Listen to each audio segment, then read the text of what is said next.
Hello, this is a review of everything we've done now in First Astronomy. So I'm going to talk very rapidly because you can slow it down, of course, if you want to.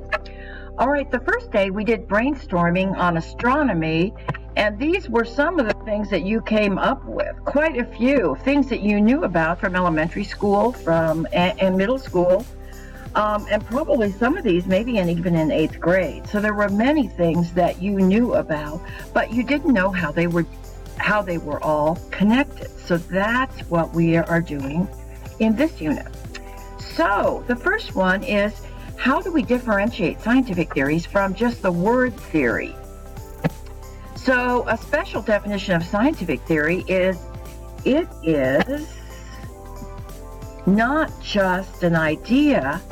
A scientific theory is an explanation of some aspect of the natural world, validated, that is, shown to be reasonable through repeated experiments or testing. That means data. All right, so in a scientific theory, we have to have relevant evidence to support the data. So what is it that makes some facts become scientific evidence that are considered relevant and reasonable? Well, first, we must have experimental data. So the key thing is the evidence that supports any scientific is experimental data. It also must be from an official method of scientific research. So it's been approved by other people in astronomy. And the strength of the evidence is judged by fellow scientists who work. So these fellow scientists examine it and they say, well, are these facts and the evidence even relevant to the theory? And then if they think so, do the facts and the evidence support what the theory says? And then finally, is it reliable? Could other researchers or have other researchers shown similar results? So in conclusion, the term scientific theory has a totally different meaning from the word theory used in common language. A scientific theory is an explanation. A scientific theory is an explanation of a natural event that is supported by experimental data as the evidence. The evidence must be relevant, reasonable, and reliable by similar scientists who do the same kind of research. So in the summary, I asked you, what's a theory, scientific theory? How does it differ? Explanations based on natural events supported by experimental data is a scientific theory. Scientific theory is not based on guesses, nor are they relative facts. No, but they are related to the theory. They're reasonable. How do we know if it supports? Well, now down here, she says they are facts based on actual, relevant, reasonable, and reliable. Fellow scientists are also able to do the same experiment. So this exemplary student hit the nail on the head. I forgot to say what I'm doing is going through an exemplary student's notebook. The next thing we did was the Power of 10 video. And then we looked at these numbers and we saw, oh my gosh, we have astronomy, astronomical distances up here. And then we have the size of the atom, size of protons down here. So I'm trying to teach you the idea of 10 to an exponent is very reasonable. So if you look at this, this is 10 to the 0 power. All right, the rest of these are 10 to the first power second. So these are all larger than 1, and these are all below with negative exponents on the 10 are much smaller. So eventually when we see about what forces there are between fairly normal objects on the Earth, we'll find it's kind of down in this area. 10 to the minus 6, 10 to the minus 9 are examples of the kind of forces between normally sized objects on the Earth. We use these constantly. All right, the next week we started looking at what is the Big Bang Theory? That is, what does it explain? All right, so we went through and read this, and then you answered these questions. What does the universe include? Well, it's absolutely everything there is. Stars, galaxies, atoms, molecules, dark matter, light, all the space in between, which is maybe more like a fabric rather than emptiness. B, what's the essence of the Big Bang? Well, the massive explosion that helped develop the universe. So according to theory 2, the universe started with a massive explosion 14 billion years ago. Since then, it has continued to expand, continued to cool, and evolved to the point where it developed many billions of galaxies. All right, paragraph 3, the next question, tells you the universe is so vast, the amount of mass is small. What example did the paragraph give? Well, she wrote a single minuscule hydrogen atom like I did, but density means how much matter is in a volume of space. So we would have to say a single minuscule hydrogen atom in a cube, 12 feet by 12 feet by 12 feet. All right, so the density of the universe depends on the amount of matter and then how much space that matter takes up. So the universe is not very dense, but we know in other places it's highly dense. But if you average it out, it's not very dense. According to the Big Bang Theory and its timeline, how old is the universe? So 14 billion years. It began with a very dense ball. After the volume explosion, tell about the temperature. It was hot, hot, hot, hot, hot, so hot, unbelievably hot. Well, what happened to the temperature of the universe over time, according to the theory? It's cooled down. The universe is so hot that the normal physics didn't work. Gravity didn't work right. There weren't even the 4 fundamental forces that we will learn about later. And then what happened about 1 second after the explosion? Because the universe is starting to cool. Well, protons and neutrons can be created because quarks can combine. All right? Because quarks can combine. So this exemplary student got the key point, and I'm just adding something. After the particles called protons and neutrons, what is next? It is the making of hydrogen, the first element. Because hydrogen, the nucleus, is made of 1 proton. Finally, according to paragraph 8, the universe is cooled enough for positively charged protons and negatively charged electrons to get together to form atoms. What are the 2 smallest atoms? Look at the periodic table in our room if you're not sure. Well, it's helium and hydrogen. In fact, most of the universe still is made of helium and hydrogen. But we know there are now over 100 elements that were created over the time of from 14 billion years ago down to now. A momentous event occurred 400 million years after the explosion. The first stars started to form. That's when the world started taking on more of something that we would start to recognize. And finally, something important was formed, according to paragraph 10. Well, once our sun formed, extra matter began to come together to form the planets in our solar system. All right, inside the Milky Way galaxy. So our solar system has one of the suns in the billions of suns in the Milky Way galaxy. All right, so that's what the Big Bang is about. Now, next we looked at the kinds of electromagnetic radiation, because these all come from space.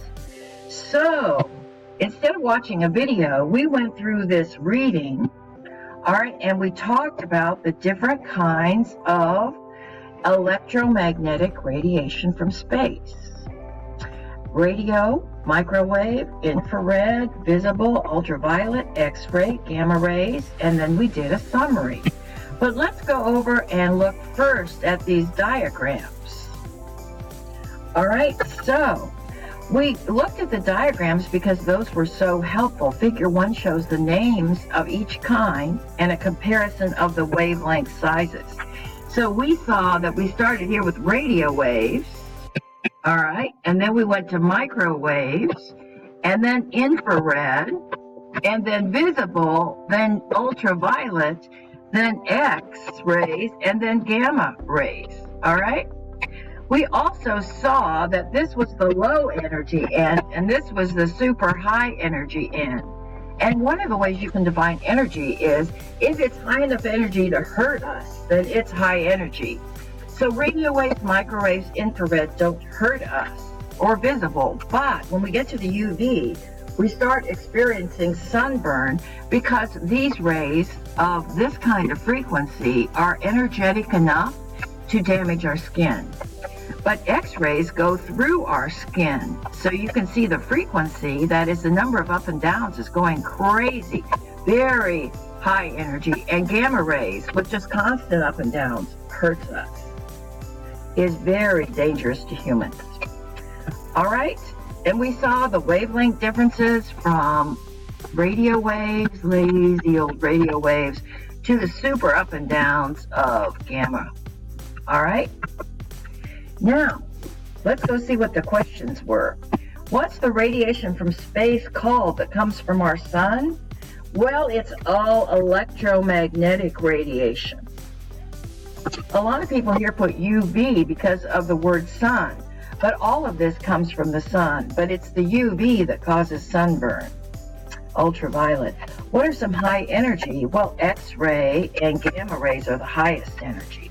And what are the two lowest energy types? Well, radio and microwaves are the ones, if you look over here, that have the laziest waves. So when the frequency of up and downs is very low, long wavelengths, these are low energy, whereas these are high. All right, then you filled out the contract. All right, and you'll get 2 points for that.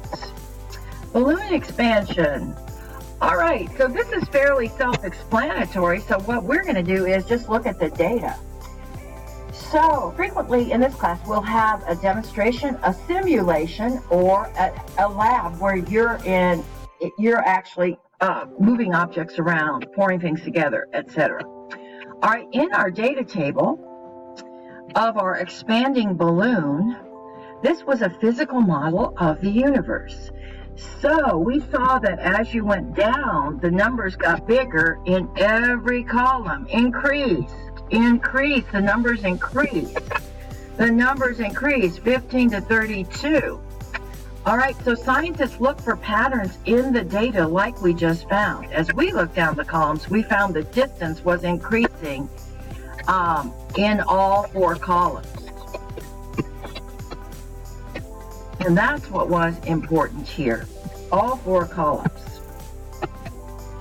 All right, so our analysis, what did you see happen to the dots when the balloon was blown up farther? We saw that the dots got farther apart. Since the balloon represents the universe, what can you say about the galaxies in the universe? Up here, we told you that each dot represents a galaxy, so therefore, if the dots are spreading farther apart, that must mean in the real universe, the galaxy of stars, the galaxies are spreading far and farther apart from each other. In this one, I gave you the conclusions because we answered the essential question. How was the balloon a physical model when you blew it up? Well, the balloon's a physical model of the universe because both expand. They have that characteristic. So we saw the balloon being able to stretch outward and the dots get farther apart.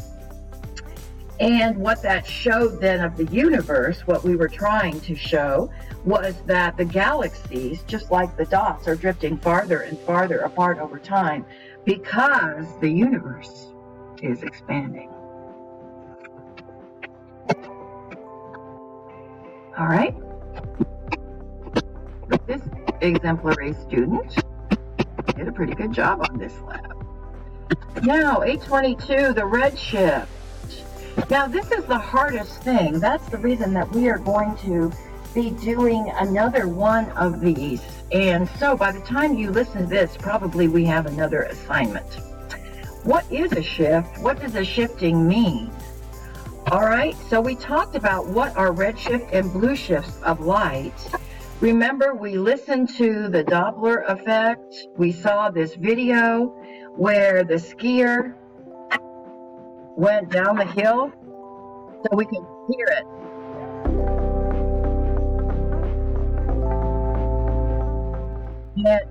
And he's as he moves away from us, oh my goodness, the pitch drops dramatically.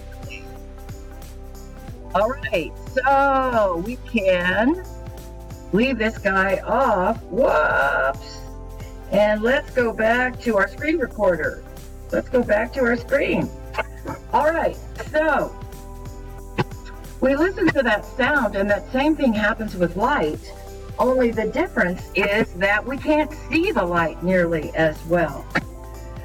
So let's talk about what happens when light shifts. So here's a spectrum of an object giving off light, absorbing light in certain wavelengths. However, when the wavelength is shifted, you can see that everything isn't in the same place, and in fact, everything has moved down towards this red end. All right? Moved. This is a shift in lines towards the red end. That's what a redshift is. And we already know that this is the low energy end, and this is the high energy end. We know that now. You maybe didn't know that as much when we did this. All right, and so when we got down to these questions, what is a shift in wavelength? Well, the wavelength gets bigger or smaller. Gets bigger in a redshift.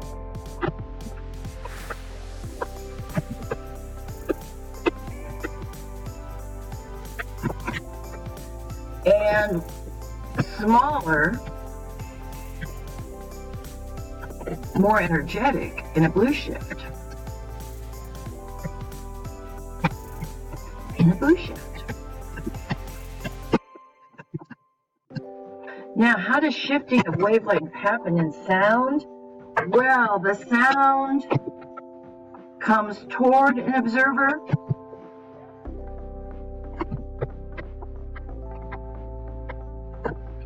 An observer on the curb, let's say, and then moves away.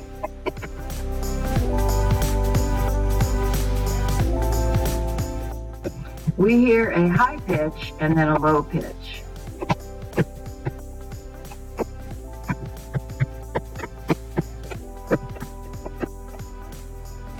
And then a low pitch. And the high pitch is high frequency.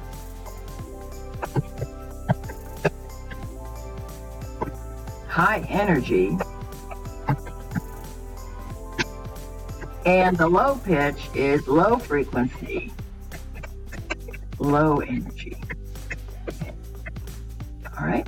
How does discovery of a redshift in light tell us the universe is expanding? Well, stars giving off this light, this redshifted light, must be moving away from us. Must be moving away from us.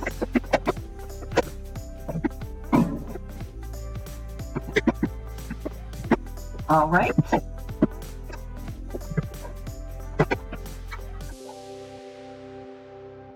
Okay, so then we got to the vocabulary, which, as it turns out, we knew practically, we have talked about nearly every aspect.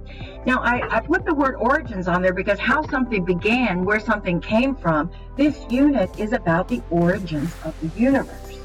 Okay, that's what the Big Bang Theory is about, the origins. Where does something come from? How did it begin? The scientific theory explanation of a natural phenomenon supported by much scientific evidence. So what I'm going to want you to do on Quizlet is to do flashcards, matching, etc. as you go through practicing this vocabulary. You can see that these words, particles, a minute portion of matter, quarks are the smallest, next is the electron, then the proton and neutron, and then the atom, the basic particle, which we'll get to in depth in chemistry. All right, matter is made of particles that have mass and take up volume. Particles of matter are always in motion. The higher the temperature, the faster particles move. That probably seems fairly reasonable to you. Temperature is a measure of particle motion. I bet you didn't know that. Energy, as I've talked about, is the ability to do work. It's force exerted over a distance.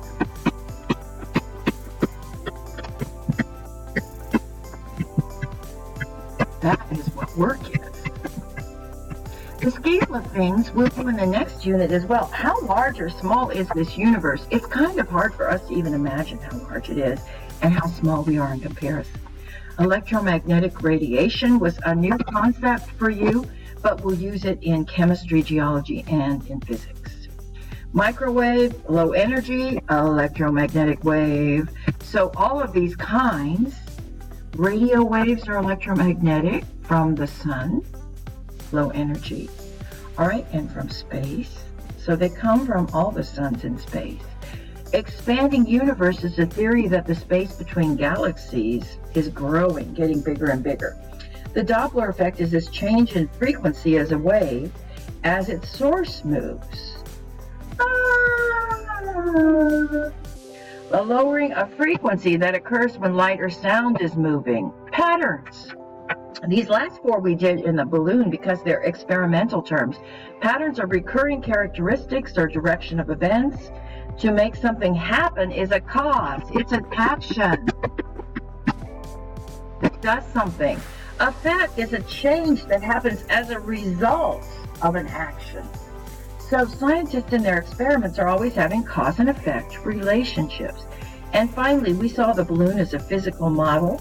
Prototypes of new cars are considered physical models. Toy cars are physical models.